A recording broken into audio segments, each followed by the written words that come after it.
ஸ்னேகாலயா சில்க்ஸின் women's day slogan கான்டெஸ்டில் participate பண்ணி மலேசியா செல்லும் வாய்ப்பை பெறுங்க. நாம் தமிழர் கட்சி சார்பில் திருச்சி நாடாளுமன்ற தொகுதியில் போட்டியிடும் வேட்பாளர் ராஜேஷ் இன்று வேட்புமனு தாக்கல் செய்ய ஜல்லிக்கட்டு காளைகளுடன் வந்திருந்தார். வேட்பாளரும் குறிப்பிட்ட எண்ணிக்கையிலான ஆதரவாளர்கள் மட்டும் ஆட்சியர் அலுவலக வாயிலில் அனுமதிக்கப்பட்டனர்.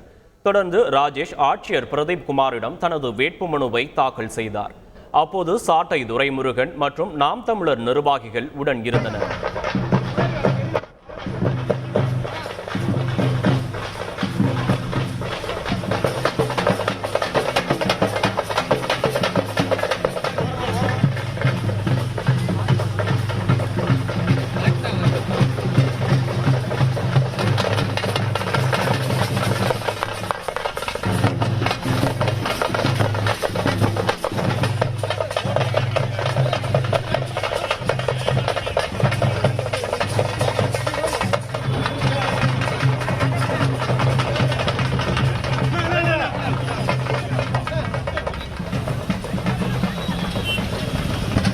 கப்பலா மலேசியா போக ரெடியா? அப்போ ஸ்னேகாலயா சில்க்ஸ்ல மார்ச் 8 முதல் 31 வரை உங்களுக்கு விருப்பமான சாரியை பர்ச்சேஸ் பண்ணி விமன்ஸ் டே ஸ்லோகன் கான்டெஸ்ட்ல பார்ட்டிசிபேட் பண்ணி வின் பண்ணுங்க. Snehalaya first, Malaysia next.